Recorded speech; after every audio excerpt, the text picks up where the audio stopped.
নমস্কাৰ ডিজিটেল আসামলৈ আপোনালোক সকলোকে স্বাগতম জনাইছো আজিৰ উইকলি কাৰেন্ট এফেয়াৰ্ছৰ ভিডিঅ'টিত আমি আলোচনা কৰিম 8 জুনৰ পৰা 14 জুনলৈকে ইম্পৰ্টেন্ট কোৱেশ্চনছ কিনে আমি আলোচনা কৰিম কাৰেন্ট এফেয়াৰ্ছৰ তো আজিৰ এই ভিডিঅ'টিত বহুকেইটা ইম্পৰ্টেন্ট কোৱেশ্চন আছে স্পৰ্টছৰ ওপৰতো বহুকেইটা ইম্পৰ্টেন্ট কোৱেশ্চন আছে গতিকে আপোনালোকে ভিডিঅ'টি শেষলৈকে চাব তো এইখিনিতে আপোনালোক জনাব বিচাৰিম যিসকলে বিএড এন্ট্ৰেন্স এক্সামৰ প্ৰিপাৰেচন কৰি আছে বহুজনে সুধিছে যে আগৰ ভিডিঅ'বিলাক ক'ত চাব পাৰিম তো কাৰেন্ট এফেয়াৰ্ছৰ প্লেলিষ্ট বনোৱা আছে তো তাত আপোনালোকে আগৰ সকলোবোৰ ভিডিঅ' চাব পাৰিব আৰু যদি আপোনালোকে নোট পাৰচেজ কৰিব বিচাৰে কাৰেন্ট এফেয়াৰ্ছৰ তো আপোনালোকে ডিজিটেল আসাম মোবাইল এপটো ডাউনলোড কৰিব তাৰ পৰা আপোনালোকে পাৰচেজ কৰিব পাৰিব আৰু এইখিনিতে আন এটা কথা ক'ব বিচাৰিম যিসকলে টেলিগ্ৰাম চেনেলত জয়েন হোৱা নাই আপোনালোকে কাইন্ডলি টেলিগ্ৰাম চেনেলত জয়েন হৈ ল'ব তলত লিংক দিয়া আছে টেলিগ্ৰাম চেনেলৰ তাত আপোনালোকে নটিফিকেশনছ বিলাকো পাব আৰু মাজে মাজে তাত কিছু ফ্ৰী টেষ্টও দিয়া হয় তো সেইবিলাকো আপোনালোকে এটেম্প কৰিব পাৰিব ঠিক আছে তো এতিয়া আমি আৰম্ভ কৰিছো আজিৰ ভিডিঅ'টি প্ৰথম প্ৰশ্নটোলৈকে আহিছো প্ৰথম প্ৰশ্নটোত সুধিছে who was conferred the 2023 Srimanta Shankardeva Award by the Assam government যে অসম চৰকাৰে 2023 চনৰ শ্ৰীমন্ত শংকৰদেৱ বঁটা কাক প্ৰদান কৰিছে তো ৰিসেন্টলি প্ৰদান কৰা হল শ্ৰীমন্ত শংকৰদেৱ এৱাৰ্ড ইয়া অসম চৰকাৰৰ দ্বাৰা দিয়া হয় 2023 বৰ্ষৰ বাবে দিয়া হৈছে শ্ৰীমন্ত শংকৰদেৱ এৱাৰ্ড তো কাক দিয়া হল ৰিসেন্টলি দিয়া হৈছে তো হেতু হৈছে প্ৰশ্ন তো ইয়াৰ উত্তৰ হ'ব option number B doctor Sonal Mansingh গতিকে ডক্টৰ সোনাল মানসিংক দিয়া হৈছে 2023 বৰ্ষৰ বাবে শ্ৰীমন্ত শংকৰদেৱ বঁটা দিয়া হৈছে তো আমি আলোচনা কৰিম ইয়াৰ ওপৰত আন এটা প্ৰশ্ন আছে কোৱেশ্চন নম্বৰ 2 লৈকে আহিছো ইয়াত সুধিছে for what reasons was Dr. Sonal Mansingh honored with the 2023 Srimanta Shankardев Award যে কি কাৰণত 2023 চনৰ শ্ৰীমন্ত শংকৰদেৱ বঁটাৰে সন্মানিত কৰা হৈছে ডক্টৰ সোনাল মানসিংক তো কিহৰ বাবে দিয়া হৈছে তেওঁক এই এৱাৰ্ড হেতু হৈছে প্ৰশ্ন তো ইয়াৰ উত্তৰটো হ'ব option number B contribution to Indian classical dance social reform and cultural advocacy যে ভাৰতীয় যে শাস্ত্ৰীয় নৃত্য এই শাস্ত্ৰীয় নৃত্যত তেওঁৰ যথেষ্ট অৱদান আছে সমাজ সংস্কাৰৰ ক্ষেত্ৰতো তেওঁৰ অৱদান আছে সাংস্কৃতিক জগতত তেওঁৰ যথেষ্ট অৱদান আছে গতিকে ইয়াৰ বাবে তেখেতক দিয়া হৈছে 2023 বৰ্ষৰ বাবে শ্ৰীমন্ত শংকৰদেৱ বঁটা তো আমি যদি চাও ৰিসেন্টলি 12 জুন তাৰিখত অসমৰ গৱৰ্ণৰ লক্ষ্মণ আচাৰ্যৰ দ্বাৰা দিয়া হৈছে এই এৱাৰ্ড 12 জুন তাৰিখত কাক দিয়া হৈছে ডক্টৰ সোনাল মানসিংক দিয়া হৈছে গতিকে তেখেত ক্লাছিক্যাল ডান্সাৰ হয় কেতিয়াবা সুধিব পাৰে যে তেওঁ কি ফিল্ডৰ লগত জড়িত তো ক্লাছিক্যাল ডান্সাৰ হয় তেখেত এটো মনত দেখিব লাগিব ওডিসি হক ভাৰতনাট্যম হক এনে ধৰণৰ ক্লাছিক্যাল ডান্স বিলাকৰ লগত তেওঁ জড়িত হৈ আছে আৰু আসাম গভৰ্ণমেণ্টৰ দ্বাৰা এই বঁটা দিয়া হয় শ্ৰীমন্ত শংকৰদেৱ এৱাৰ্ড 1986 ত ইয়াক স্থাপন কৰা হৈছিল তেতিয়াৰ পৰা দিয়া হৈছে 1986 ৰ পৰা আসাম গভৰ্ণমেণ্টৰ দ্বাৰা দিয়া হয় শ্ৰীমন্ত শংকৰদেৱ এৱাৰ্ড তো ইয়াৰ ওপৰত আপোনালোকে মনত ৰাখিব যে সোনাল মানসিংয়ে আনন কিছু বঁটাও লাভ কৰিছে যেনে পদ্ম বিভূষণ লাভ কৰিছিল তেখেত 2003 চনত তেখেতে লাভ কৰিছিল পদ্ম ভূষণও লাভ কৰিছে 1992 ত তেখেতে লাভ কৰিছিল আৰু সংগীত নাটক একাডেমি এৱাৰ্ডও তেওঁ লাভ কৰিছিল 1987 ত গতিকে এনে ধৰণৰ এৱাৰ্ড বিলাকো তেওঁ লাভ কৰিছে তো এইবিলাকৰ কথাও সুধিব পাৰে যে তলত উল্লেখ কৰা সোনাল মানসিংয়ে তলত উল্লেখ কৰা কোন কেইটা এৱাৰ্ড লাভ কৰিছে তেনে ধৰণৰ থাকিব পাৰে অপচনত পদ্ম বিভূষণ পদ্মভূষণ এনে ধৰণে থাকিব পাৰে ঠিক আছে তো আমি জানিব লাগিব নেক্সট এতিয়া কুৱেশ্চনলৈকে আহিম কুৱেশ্চন নম্বৰ 3 লৈকে ইয়াত সুধিছে what new name has been proposed for Dibrugarh Airport by the Assam Legislative Assembly যে অসম বিধানসভাই ডিব্ৰুগড় বিমানবন্দৰৰ বাবে কি নতুন নাম প্ৰস্তাৱ কৰিছে যে ডিব্ৰুগড় বিমানবন্দৰৰ বাবে নতুন নাম প্ৰস্তাৱ কৰা হৈছে ৰিসেন্টলি এই বিষয়ে আমি আগতো আলোচনা কৰিছিলো যে 9 জুন তাৰিখৰ এটা স্পেশাল সেশন এটা ৰখা হৈছিল এছেম্বলিৰ গতিকে এই এছেম্বলিত লেজিসলেটিভ এছেম্বলিত প্ৰস্তাৱ কৰা হৈছে ডিব্ৰুগড় বিমানবন্দৰ নতুন নাম দিয়া হ'ব কি নাম দিয়া হ'ব হেতু হৈছে প্ৰশ্ন তো উত্তৰ হ'ব অপচন নম্বৰ সি ডক্টৰ ভূপেন হাজৰিকা এয়াৰপোৰ্ট গতিকে ডক্টৰ ভূপেন হাজৰিকা বিমানবন্দৰ হিচাপে নতুন নাম দিয়া হ'ব নেক্সট এটা কুৱেশ্চনলৈকে আহিম কুৱেশ্চন নম্বৰ 4 লৈকে ইয়াতে উঠিছে what is the primary reason for renaming Dibrugarh airport যে ডিব্ৰুগড় বিমানবন্দৰৰ নাম সলনি কৰাৰ প্ৰধান কাৰণ কি যে কিয় সলনি কৰা হ'ল এই নামটো তাৰ প্ৰধান কাৰণ কি কিবা এটা উদ্দেশ্য আছে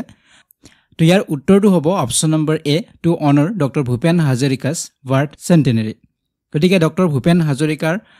100 বছৰ তেওঁৰ জন্ম শতবাৰ্ষিকীক সন্মান জনাই তেওঁৰ জন্মৰ 100 বছৰ উপলক্ষে এটা সন্মান জনাই এই ডিব্ৰুগড় এয়াৰপোৰ্টৰ নাম সলনি কৰি ডক্টৰ ভূপেন হাজৰিকাৰ নামেৰে নামকৰণ কৰা হ'ব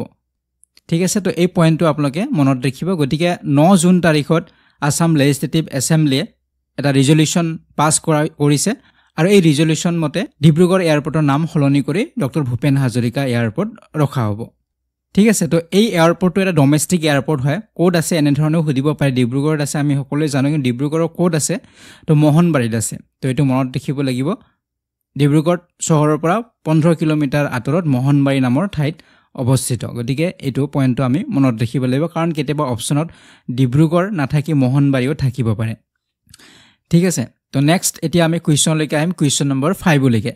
ইয়াত সুধিছে who won the men singles title at the French Open 2025 তো এই প্ৰশ্নবিলাক যথেষ্ট ইম্পৰ্টেণ্ট হ'ব ফ্ৰেঞ্চ অপেনৰ গতিকে ইয়াত সুধিছে যে ফ্ৰেঞ্চ অপেনত পুৰুষৰ একক খিতাপ কোনে লাভ কৰিছিল গতিকে পুৰুষৰ একক খিতাপ কোনে লাভ কৰিছে সেইটো হৈছে প্ৰশ্ন তো উত্তৰ হ'ব অপশ্যন নম্বৰ ডি কাৰ্লছ আলকাৰাছ স্পেইনৰ হয় তেখেতে 2025 বৰ্ষৰ ফ্ৰেঞ্চ অপেন টাইটেল লাভ কৰিছে ঠিক তেনেদৰে আমি যদি চাওঁ নেক্সট কুৱেশ্যনলৈকে আহোঁ কুৱেশ্যন নম্বৰ 6 ইয়াতে সুধিছে who won the women's singles title at French Open 2025 আগৰ প্ৰশ্নটো আছিলে পুৰুষৰ একক খিতাপ আৰু এইটো হৈছে মহিলাৰ একক খিতাপ কোনে লাভ কৰিছে দুটা ইম্পৰ্টেণ্ট হয় তো ইয়াৰ উত্তৰটো হ'ব option number C Koko গাউফ USA হয় তো তেখেতে লাভ কৰিছে 2025 বৰ্ষৰ ওমেন্স ছিংগল টাইটেল লাভ কৰিছে ফ্ৰেঞ্চ অপেনৰ গতিকে আপোনালোকে দুটা পইণ্টে মনত ৰাখিব কাৰ্লছ এলকাৰাছ তেখেত স্পেইনৰ হয় তেখেতে মেন ছিংগল টাইটেল লাভ কৰিছে আৰু ওমেন ছিংগল টাইটেল লাভ কৰিছে কোকো গাউফ তেখেত USA হয় কোন কোৰ হয় কোনখন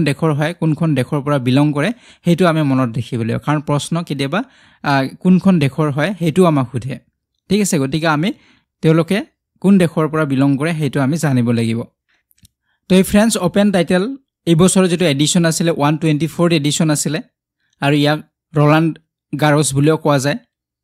এই ফ্ৰেঞ্চ অপেন টাইটেলক আন এটা নামেৰে জনা যায় সেইটো সুধিব পাৰে গতিকে 19 মে তাৰিখৰ পৰা 8 জুনলৈকে অনুষ্ঠিত হৈছে পেৰিছত আৰু যিখন ফাইনেল মেটচ আছিলে মেন ছিংগলৰ এই ফাইনেল মেটচখন সম্পূৰ্ণ হোৱাতে সময় লাগিছে 5 ঘণ্টা 29 মিনিট গতিকে এইটো আটাইতকৈ ফ্ৰেঞ্চ অপেন ফাইনেল মেটচৰ যদি আমি চাওঁ ইতিহাসত এয়া সকলোতকৈ দীঘল হয় লংগেষ্ট এভাৰ হয় 5 ঘণ্টা 29 মিনিট ফাইনেল খেলখন চলিছিলে গতিকে ইমান দীঘলীয়া সময়ৰ বাবে আগত এনে ধৰণৰ মেটচ হোৱা নাছিলে গতিকে এইটো লংগেষ্ট হয় এইটো পইণ্ট মনত ৰাখিব এইটো প্ৰশ্ন আমাক সুধিব পাৰে ঠিক আছে তো ইয়াৰ উপৰি আমি মেন ছিংগল কথা পালোঁ কাৰ্লছ এলকাৰাছ স্পেইনৰ হয় এইটো পালোঁ কাক পৰাজিত কৰিছে ইটালীৰ জেনিক চিনাৰক তো এইখিনি আমি পালোঁ ট্ৰফিৰ নামটো হৈছে মুস্কেটিয়াৰ্ছ কাপ বুলি কোৱা হয় ওমেন্স ছিংগলছৰ হৈছে কোকো গাউফ USA হয় তাৰপিছত মেন্স ডাবলছ কোনে বিজয় লাভ কৰিছে এইটো সুধিব পাৰে মেন্সৰ ডাবলছত বিশেষকৈ মেন্স ছিংগল ওমেন্স ছিংগলটো মনত ৰাখিবই লাগিব পাৰিলে আপোনালোকে মেন্স ডাবলছ ওমেন্স ডাবলছ বা মিক্স ডাবলছ এইখিনিও আপোনালোকে মনত ৰাখিব পাৰে তো মই ইয়াত দিছোঁ আপোনালোকে স্ক্ৰীনশ্বট লৈ ল'ব পাৰে কেতিয়াবা আমাক ডাবলছৰ ওপৰতো সোধে এতিয়া আমি নেক্সট কুৱেশ্যনলৈকে আহিম কুৱেশ্যন নম্বৰ 7 লৈকে আন এটা ইম্পৰ্টেণ্ট কুৱেশ্যন ইয়াত সুধিছে which former Indian captain was recently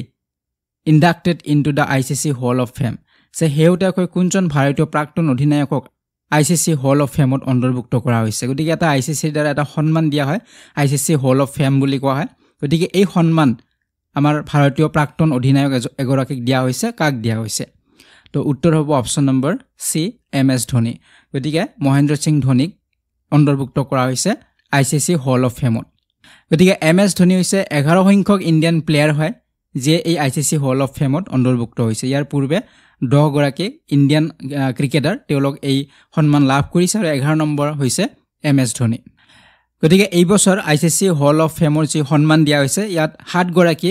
international ক্ৰিকেটাৰক নাম অন্তৰ্ভুক্ত কৰা হৈছে তাৰ ভিতৰত ইংলেণ্ডৰ আছিলে সাৰা টেইলৰ পাকিস্তানৰ আছে সানা মিৰ নিউজিলেণ্ডৰ আছে ডেনিয়েল ভিক্টৰী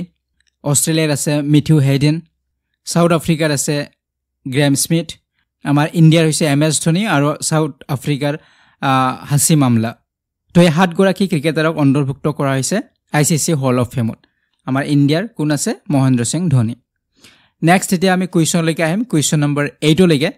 ইয়াত সুধিছে which team on the third ICC world test championship held at Lords cricket ground in London in 2025 যে 2025 চনত লণ্ডনৰ লৰ্ডছ ক্ৰিকেট খেলপথাৰত অনুষ্ঠিত হোৱা তৃতীয়খন ICC বিশ্ব টেষ্ট চেম্পিয়নশ্বিপত কোনটো দলে জয়লাভ কৰিছিলে তো ইয়াতে সুধিছে আমাৰ বিশ্ব test championship world ICC test চেম্পিয়নশ্বিপৰ কথা সুধিছে তো যোৱাকালি ইয়াৰ ফলাফল আহিছে এই টেষ্ট চেম্পিয়নশ্বিপৰ যথেষ্ট ইম্পৰ্টেণ্ট হ'ব এইটো third ICC world test championship আছিলে কোনটো দলে জয়লাভ কৰিছে উত্তৰ হ'ব option number D south Africa গতিকে এইবাৰ ৱৰ্ল্ড টেষ্ট চেম্পিয়নশ্বিপত জয়লাভ কৰিছে সাউথ আফ্ৰিকা আৰু এই সাউথ আফ্ৰিকা এটা হিষ্ট্ৰী ক্ৰিয়েট কৰিছে কাৰণ আমি যদি চাওঁ 27টা বছৰে তেওঁলোকে ICC টাইটেল লাভ কৰা নাছিলে সাউথ আফ্ৰিকা গতিকে 27 বছৰৰ অন্তৰত তেওঁলোকে ICC টাইটেল বা খিতাপ লাভ কৰিবলৈ সক্ষম হৈছে গতিকে ICC ৱৰ্ল্ড টেষ্ট চেম্পিয়নশ্বিপৰ যে ফাইনেল কাৰ মাজত হৈছিল এটো মনত ৰাখিব অষ্ট্ৰেলিয়া আৰু সাউথ আফ্ৰিকাৰ মাজত হৈছিল অষ্ট্ৰেলিয়া আৰু সাউথ আফ্ৰিকাৰ মাজত হৈছিল 5 উইকেটত জয়লাভ কৰিছে সাউথ আফ্ৰিকাই কোড অনুষ্ঠিত হৈছিল লণ্ডনৰ লৰ্ডছ ক্ৰিকেট গ্ৰাউণ্ডত অনুষ্ঠিত হৈছিল ঠিক আছে তো এই পইণ্টটো আপোনালোকে মনত ৰাখিব এতিয়া আইছো আমি নেক্সট কুৱেশ্যন নম্বৰ 9 লৈকে ইয়াত উঠিছে which Indian Navy ship is being used for the underwater museum project সে পানীৰ তলৰ সংগ্ৰহালয় প্ৰকল্পৰ বাবে ভাৰতীয় নৌসেনাৰ কোনখন জাহাজ ব্যৱহাৰ কৰা হৈছে গতিকে আণ্ডাৰৱাটাৰ মিউজিয়াম পানীৰ তলৰ মিউজিয়ামৰ এটা প্ৰজেক্ট হিচাপত ইণ্ডিয়ান নেভিৰ এখন জাহাজ ব্যৱহাৰ কৰা হৈছে এই মিউজিয়ামৰ বাবে গতিকে কোনখন জাহাজ ব্যৱহাৰ কৰা হৈছে ইণ্ডিয়ান নেভিৰ হেইটো হৈছে প্ৰশ্ন জাহাজখনৰ নাম উত্তৰ হ'ব অপচন নম্বৰ বি INS গুল্ডাৰ এই জাহাজখন ইণ্ডিয়ান নেভিৰ এই জাহাজখন ব্যৱহাৰ কৰা হৈছে আণ্ডাৰৱাটাৰ মিউজিয়াম প্ৰজেক্টৰ বাবে তো এই বিষয়ে আমি আলোচনা কৰিম যেটা প্ৰজেক্ট ইণ্ডিয়াৰ প্ৰথমটো আণ্ডাৰৱাটাৰ মিউজিয়াম আৰু কোৰেল ৰিফ এটা প্ৰজেক্ট হয় আপোনালোকে ছবিত দেখিছে এইখন জাহাজ গতিকে ইয়াত আণ্ডাৰৱাটাৰ মিউজিয়াম হিচাপত স্থাপন কৰা হৈছে আৰু ইয়া ইণ্ডিয়াৰ প্ৰথমটো আণ্ডাৰৱাটাৰ মিউজিয়াম হ'ব এটো মনত ৰাখিব প্ৰথমটো আণ্ডাৰৱাটাৰ মিউজিয়াম হ'ব ইয়াত ব্যৱহাৰ কৰা হৈছে যিখন জাহাজ এই মিউজিয়ামৰ বাবে INS গুল্ডাৰ আৰু কোন ঠাইত হেটো মনত ৰাখিব লাগিব মহাৰাষ্ট্ৰৰ সিন্ধু দুৰ্গত ইয়াক স্থাপন কৰা হৈছে এই জাহাজখন এটো মনত ৰাখিব মহাৰাষ্ট্ৰৰ নামটো মনত ৰাখিব আৰু সিন্ধু দুৰ্গ উপকূলত স্থাপন কৰা হৈছে এই INS গুল্ডাৰ ঠিক আছে তো নেক্সট কুৱেশ্যন লৈকে আহিম এতিয়া কুৱেশ্যন নম্বৰ 10 লৈকে ইয়াত উঠিছে where is the India's first underwater museum and coral reef being developed জিয়াতে উঠিছে যে কোড ভাৰতৰ প্ৰথমটো পানীৰ তলৰ সংগ্ৰহালয় আৰু কোৰাল ৰিফ স্থাপন কৰা হৈছে গতিকে কোড হৈছে তো আমি অলৰেডি আলোচনা কৰিলোৱে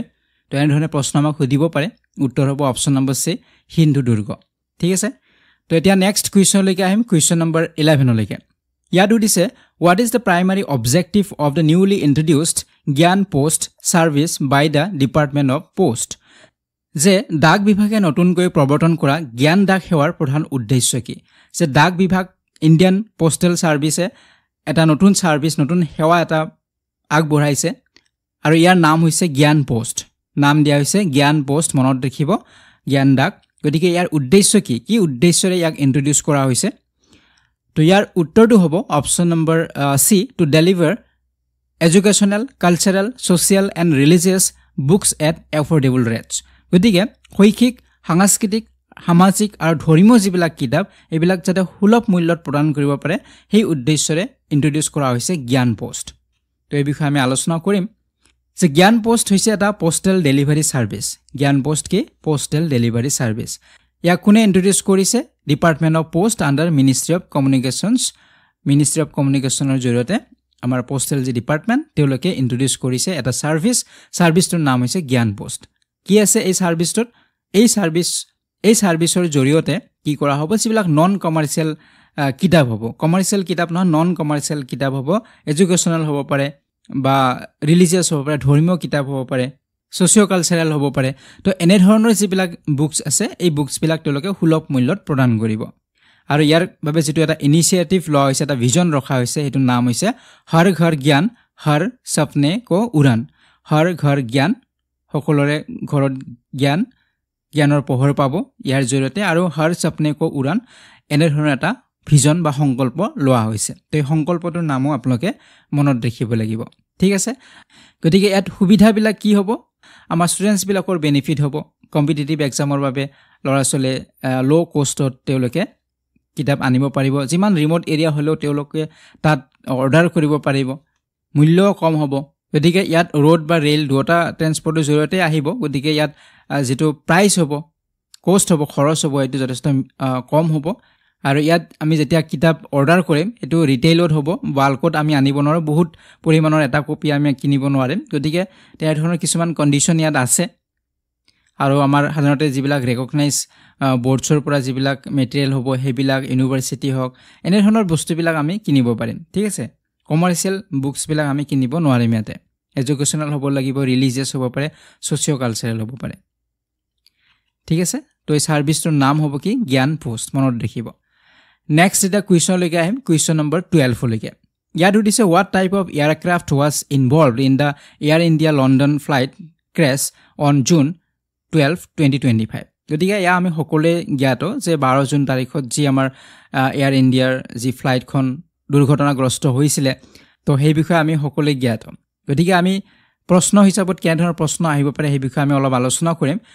গতিকে ইয়াত আমাক সুধিব পাৰে যে এই এয়াৰ ইণ্ডিয়া যিখন ফ্লাইট আছিল এইখন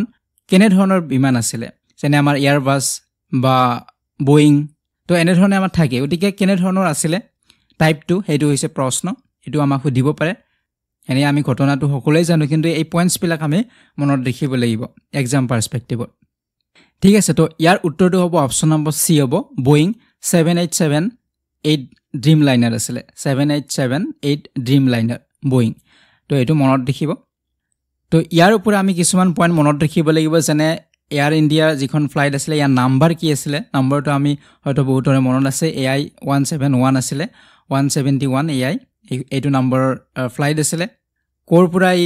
টেক অফ কৰিছিল কোনটো বিমান বন্দৰৰ পৰা হেতু মনত ৰাখিব লাগিব চৰ্দাৰ বল্লভভাই পেটেল ইন্টাৰনেশ্যনেল এয়াৰপোৰ্ট আহমেদাবাদ গুজৰাট কিমান তাৰিখত 12 জুন তাৰিখত এইবিলাক পইণ্ট আমি মনত ৰাখিব লাগিব কোন এয়াৰপোৰ্টৰ পৰা চৰ্দাৰ বল্লভভাই পেটেল ইন্টাৰনেশ্যনেল এয়াৰপোৰ্ট আহমেদাবাদৰ পৰা তো ইয়াত কেনে ধৰণৰ প্লেন আছিল এইখন আছিল বোয়িং 787-8 ড্ৰিম লাইনাৰ আছিল তো এই পইণ্টটো মনত ৰাখিব লাগিব লণ্ডনৰ কোন এয়াৰপোৰ্টত গ'লহেতেন যাত্ৰা কৰিলহেতেন হেয়া হৈছে গ্যাডউইক এয়াৰপোৰ্ট লণ্ডনৰ গ্যাডউইক এয়াৰপোৰ্ট এইটো পইণ্টটো আমি মনত ৰাখিব লাগিব এয়াৰপোৰ্টৰ প্ৰশ্ন সুধিব পাৰে গতিকে এই যে বোয়িং 787-8 ড্ৰিম লাইনাৰ হয় এইখন হাইয়েষ্ট সেলিং হয় বেষ্ট সেলিং প্লেন হয় আৰু আমি যদি চাওঁ 2011 চনত ইয়া কমাৰ্শিয়ালি লঞ্চ কৰা হৈছিল এই এয়াৰক্ৰাফ্ট বোয়িং 787 ড্ৰিম লাইনাৰ আৰু তেতিয়াৰ পৰা কোনো ধৰণৰ এনে ধৰণৰ এক্সিডেন্ট হোৱা নাছিল দুৰ্ঘটনাগ্ৰস্ত হোৱা নাছিল আৰু এইটো প্ৰথমটো এটা এক্সিডেন্ট হয় ঠিক আছে তো এই পইণ্টছ বিলাক আমি মনত ৰাখিব লাগিব গতিকে বাকিখিনিটো আপোনালোকে জানে কেনে ধৰণৰ কি এক্সিডেন্ট হল কোড এক্সিডেন্ট হৈছে কোড দুৰ্ঘটনাগ্ৰস্ত হৈছে এই পইণ্টছ বিলাকো আপোনালোকে মনত ৰাখিব যে কোনখন হোষ্টেলত ইয়া খুন্দা মাৰিছিল তো এইবিলাক পইণ্ট আপোনালোকে মনত ৰাখিব ঠিক আছে তো নেক্সট এতিয়া আমি কুৱেশ্যন লৈকে আহিম কুৱেশ্যন নম্বৰ 13 লৈকে ইয়াত উঠিছে from which airport did air India flight AI 171 depart from the crash যে দুৰ্ঘটনাৰ পূৰ্বে কোনটো বিমানবন্দৰৰ পৰা এয়াৰ ইণ্ডিয়া ফ্লাইট AI 171 ৰাওনা হৈছিল তো আমি অলৰেডি আলোচনা কৰিলে উত্তৰ হ'ব অপচন নম্বৰ সি চৰ্দাৰ বল্লভভাই পেটেল ইন্টাৰনেশ্যনেল এয়াৰপোৰ্টৰ পৰা ৰাওনা হৈছিল নেক্সট কুৱেশ্যনটো লৈকে আহিছো কুৱেশ্যন নম্বৰ 14 ইয়াত উঠিছে which prominent political figure died in the crash যে দুৰ্ঘটনাটোত কোনজন বিশিষ্ট ৰাজনৈতিক ব্যক্তিৰ মৃত্যু হৈছিল যে এগৰাকী ৰাজনৈতিক ব্যক্তিৰ মৃত্যু হৈছিল তেওঁ আছিল গুজৰাটৰ ফৰ্মাৰ চিফ মিনিষ্টাৰ আছিল গতিকে তেওঁ কোন হেতু এটা প্ৰশ্ন সুধিব পাৰে তো উত্তৰ হ'ব option number B Vijay Rupani ঠিক আছে নেক্সট কুৱেশ্যন লৈকে আহিম এতিয়া কুৱেশ্যন নম্বৰ 15 ইয়াত উঠিছে which company currently owns Air India যে এয়াৰ ইণ্ডিয়া বৰ্তমান সময়ত কোনটো কোম্পানীৰ হয় ইয়াৰ মালিক কোন হয় ওনাৰ কোন হয় হেতু হৈছে প্ৰশ্ন তো উত্তৰ হ'ব option number B Tata group গতিকে টাটা গ্ৰুপৰ হয় এয়াৰ ইণ্ডিয়া আৰু সেই কাৰণে টাটা গ্ৰুপে যি সকল এই দুৰ্ঘটনাত মৃত্যু হৈছে তেওঁলোক 1 কোটি টকা তেওঁলোকক দিয়াৰ কথা ঘোষণা কৰিছে অলৰেডি গতিকে এয়া হৈছে টাটা গ্ৰুপৰ এটো মনত ৰাখিব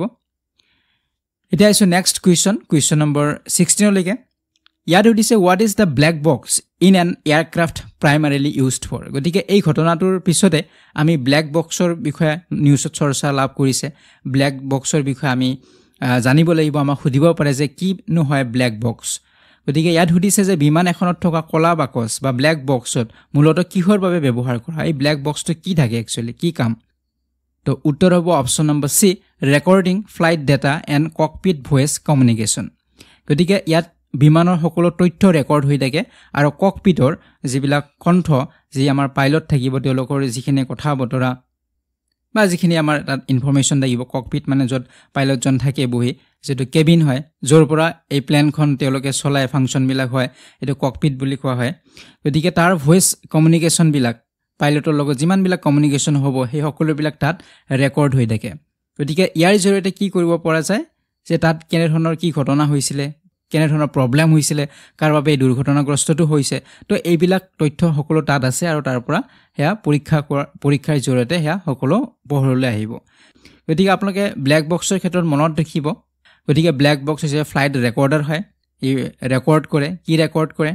উৰণৰ সময়ত যিমান বিলাক আমাৰ বিমানৰ কামকাজ বা অৱস্থা এইবিলাক সকলো ৰেকৰ্ড হৈ থাকে কি হৈছিল কিহৰ অভাৱ হৈছিল কি প্ৰবলেম হৈছিল সকলো বিলাক আৰু এই ব্ল্যাক বক্স কোনে ইনভেন্ট কৰিছিল আৱিষ্কাৰ কোনে কৰিছিল অষ্ট্ৰেলিয়ান ডক্টৰ ডেভিড ৰনাল্ড ডিমে ওয়াৰেন তেখেতে ইনভেন্ট কৰিছিল আৱিষ্কাৰ কৰিছিল আৰু ইয়াতে আপোনালোকে এটা পইণ্ট মনত ৰাখিব ইয়াত আমাৰ দুটা সাধাৰণতে কি থাকে নৰমালি আমাৰ ব্ল্যাক বক্স থাকে এটা হৈছে ফ্লাইট ডেটা ৰেকৰ্ডাৰ হয় যাক এফডিআৰ বুলি কোৱা হয় ফ্লাইট ডেটা ৰেকৰ্ডাৰ আৰু আনটো হৈছে সিভিআৰ বুলি কোৱা হয় ককপিট ভয়েস ৰেকৰ্ডাৰ গতিকে দুটা আমাৰ কি থাকে ব্ল্যাক বক্স থাকিব তো আপোনালোকে যদি ছবিত চাই এটো হৈছে এফডিআৰ ফ্লাইট ডেটা ৰেকৰ্ডাৰ গতিকে ফ্লাইটৰ সকলোবিলাক তথ্য ইয়াতে ৰেকৰ্ড হ'ব আৰু আনটো হৈছে সিভিআৰটো কি কৰে ককপিটত যিখিনি ভয়েস ৰেকৰ্ডাৰ হৈছে কমিউনিকেশন হৈছে পাইলটৰ লগত গোটেইবিলাক ভয়েস ৰেকৰ্ডিং খিনি ইয়াত থাকিব ঠিক আছে তো এই দুটা আমাৰ কি থাকিব ব্ল্যাক বক্স থাকিব তো এইবিলাক পইণ্টৰ ওপৰত কোৱেশ্চন আমাক সুধিব পাৰে তো এইখিনি আমি জানিব লাগিব তো এতিয়া আছো আমি নেক্সট কোৱেশ্চনলৈকে কোৱেশ্চন নম্বৰ 17 আৰু এইটো হৈছে আজিৰ ভিডিঅ'ৰ শেষৰটি প্ৰশ্ন ইয়াত সুধিছে What is the theme of World Blood Donor Day 2025? যে বিশ্ব ৰক্তদাতা দিৱস 2025 ৰ বিষয়বস্তু কি আছিল যে 2025 ত যি আমাৰ বিশ্ব ৰক্তদাতা বা ব্লাড ডোনৰ ডে পালন কৰা হল ইয়াৰ বিষয়বস্তু কি আছিল এইটো হৈছে প্ৰশ্ন তো ইয়াৰ উত্তৰটো হ'ব অপচন নম্বৰ সি গিভ ব্লাড গিভ হোপ তেজ দিয়ক আশা দিয়ক গতিকে আমি যেটা ব্লাড ডোনেট কৰিম তেতিয়া আমি যিজন ব্যক্তিক ব্লাড ডোনেট কৰিছো তেওঁৰ জীৱনলৈ এটা আশা কৰি আনিব কাৰণ সেই ব্লাডৰ জৰিয়তে হয়তো এটা জীৱন আমি বচাব পাৰো গতিকে গিভ ব্লাড গিভ হোপ এনে ধৰণৰ এটা থিম ৰখা হৈছিল 2025 বৰ্ষত গতিকে ইয়াত আন এটা প্ৰশ্ন আমাক সুধিব পাৰে যে ওয়াৰ্ল্ড ব্লাড ডোনৰ ডে কেতিয়া পালন কৰা হয় গতিকে 14 জুন তাৰিখত প্ৰতি বছৰে পালন কৰা হয় 14 জুনত ওয়াৰ্ল্ড ব্লাড ডোনৰ ডে ঠিক আছে গতিকে ইয়াত এপ্ৰিচিয়েট কৰা হয় যাতে আমি ভলান্টাৰিলি ইচ্ছা ব্লাড ডোনেট কৰিম আৰু ইয়াৰ জৰিয়তে আমি লাইফ সেভ কৰিব পাৰিম জীৱন বচাব পাৰিম গতিকে থিম আছিল গিভ ব্লাড গিভ হোপ গতিকে ইয়াত ৰক্তদানৰ বিষয়ে সজাগতা বাবে এই দিৱসটো পালন কৰা হয় ঠিক আছে তো এই গোটেইবিলাক পইণ্টে আপোনালোকে মনত ৰাখিব লাগিব গোটেই ইম্পৰ্টেন্ট পইণ্টছ বিলাকে আমি আলোচনা কৰো গতিকে আপোনালোকে নোট ডাউন কৰি ল'ব বা যিসকলে কোৰ্সত আছে তেওঁলোকে নোটছ বিলাকটো পাবই তো বাকি যিসকলে টেলিগ্ৰাম চেনেলত জয়েন হোৱা নাই আপোনালোকে কাইন্ডলি জয়েন হ'ব লিংক ডেসক্ৰিপচন বক্সত দিয়া আছে গতিকে পৰৱৰ্তী ভিডিঅ'ত আপোনালোকক পুনৰ লগ পোৱাৰ আশাৰে এই ভিডিঅ'টিৰ পৰা বিদায় লৈছো ধন্যবাদ